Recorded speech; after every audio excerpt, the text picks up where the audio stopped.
Oscars. I don't care about the Oscars either. And happily, because all these genetic jackpots ever do is stand up in their beautiful dresses and their tuxedos and scream at people they disagree with and denounce us. As if, like, when you look at the lives of these people, the messes they make of their lives, you just think, like, whatever you tell me, I'm going to do the opposite. Whatever you say, it's got to be the wrong thing because look at your life. So their ratings have dropped. You know, if you look at a chart of their ratings from 2000, it's been just an absolute plummet. And they'll say, well, higher audience than last year, but it's higher audience way, way down here. But now there is a new rule that is supposed to be, it's the DEI rule, it's supposed to bring equity. So equity is where you don't earn things. It's not justice. It's social justice. And anytime you put a word in front of justice, it's no longer justice, it's social justice. We're just going to force you to have more minorities, diversity in your movies. So if you cannot win an Oscar now, and I'm reading this from the New York Times, because the New York Times is concerned that it hasn't gone far enough. Here's a new rule that will be enforced for the first time for this Oscars, a checklist of 4 categories and 9 subcategories cover almost every aspect of the filmmaking pipeline. You have to have diversity in hiring, actors, directors, makeup artists, publicists, interns. So is the movie's plot. The movie's plot is also considered. To qualify for the Oscars, the movie's plot also has to deal with diversity, has to be diverse. To qualify, films must show that they meet 2 of the 4 main categories of representation: on-screen representation of minorities, off-screen leadership, set designers, makeup artists, training programs, and marketing. So Richard Dreyfuss, I have to say, has just said, this is disgusting. He said it makes me want to vomit. So in other words, if you're an artist, I mean, this is an amazing, amazing thing. If you are an artist and you just say, you know what, I want to make a movie about the Crusades, and I don't want to, I'm going to hire the best people I can hire, and I don't care what the color they are, and obviously there's not going to be any black people in about it, or actually I shouldn't have said the Crusades, right? I'm going to, the War of the Roses, and there's not going to be any black people about it, and I just want to do something about romantic poets in England. Suddenly you can't win an Oscar unless you hire, minorities in off-screen leadership or training programs and marketing. And so the Oscars are now enforcing what you see at the movies.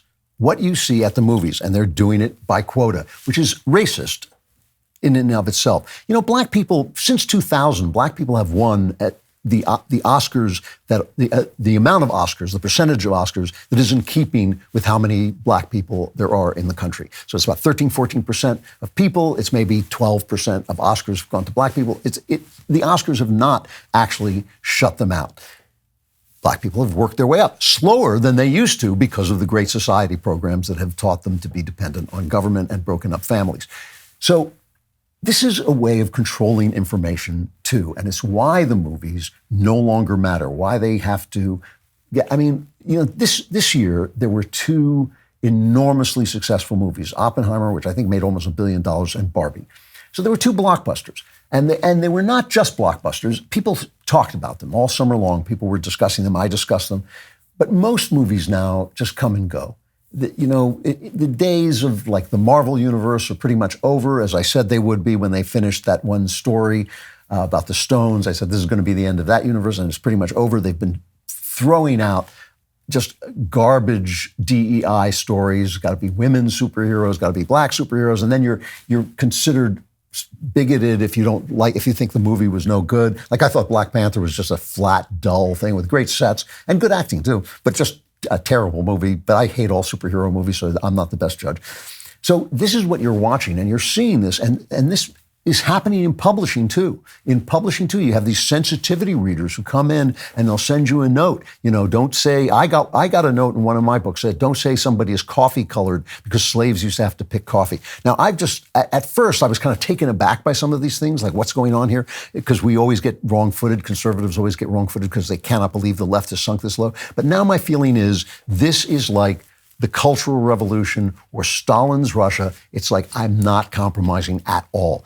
I always listen to editors if they're good editors. I mean, if an editor comes in, Otto, who I was talking about earlier, conservative guy. That's why he's being penalized. But he's come in and said, this is too political. There's a mystery story. Why are you bothering us with politics? And I've looked at it and thought, yeah, the guy's right. When he's right, he's right. That's why he's a great editor. You just cut it out. That's not a problem for me whatsoever. But I will not say anything to appease these evildoers. And I think that we should all feel that way. And all artists should stand up and say, you know what? Lots of talented black people, if they make movies, if we make movies and we have a part for them, we'll include them. If you're not going to let us have Oscars, we are not going to be at the Oscars. We're not going to apply for our films for the Oscars. But no one will do it. No one will do it. When I had this book, this young adult novel that had a Christian theme in it, it was published here by Thomas Nelson, and it really did well. And I sold it very well in England. They wanted to cut out all the biblical references because Waterstones, the big bookstore there, doesn't want any religion in their store. And when I said I wouldn't do it, nobody could even understand what I was talking about. Why not? You're going to lose hundreds of thousands of dollars, which I did. But still, I said to them, if it were a Jew, if it were a Muslim, you wouldn't even be asking me because you would see it's evil. If it's a Christian, it's just as evil.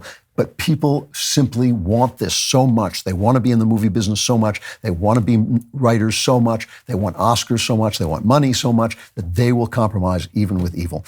The only movie this year that I saw, well, I should say there were two. I liked American Fiction. I didn't love American Fiction, but I thought it was at least anti-woke. It was about a black writer who has to pretend, who's a very educated, civilized guy who has to pretend to be a thug in order to get his books any attention. He goes into a bookstore in one scene and finds all his books are in the African-American section. This is that scene.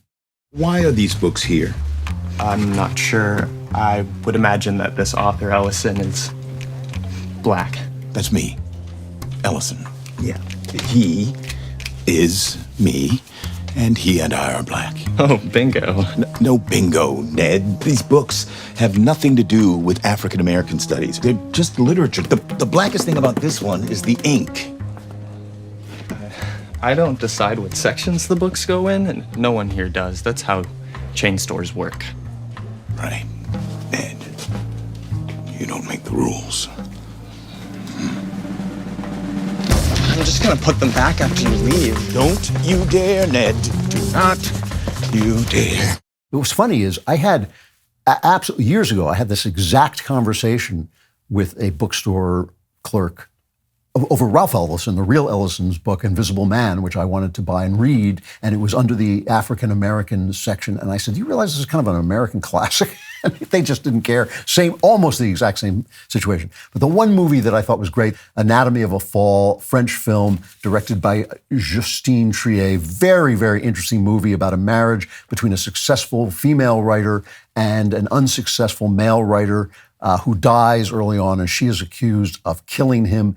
The scenes of the two people in their difficult marriage are just absolutely horrendous, painful to watch. But just take a look.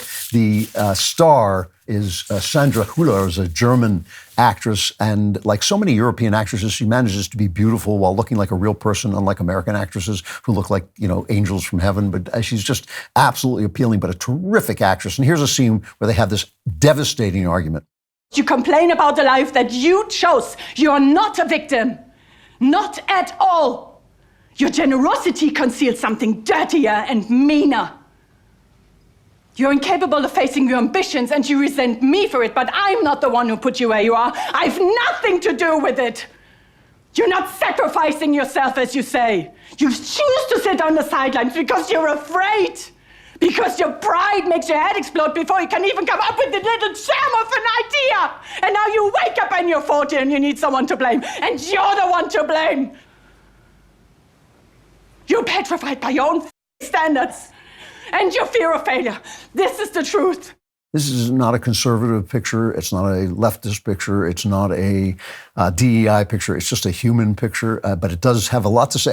I found it very anti-feminist, though I'm sure the filmmaker would be very insulted if she heard that, but I found it that way anyway. It really is about what this woman's success does to a man and how. Well, I'll let you see it because it's kind of a story where you never know what the real truth of anything is, and you can see it from different ways. But it's the only film that really stuck with me all year, and I don't know how it applied how it succeeded in getting past the DEI rules, but just a really strong film. Not a great movie, but a very, very good one. If you thought that was as brilliant as it was, like and subscribe. And don't forget to subscribe to The Andrew Klavan Show wherever you get your podcasts.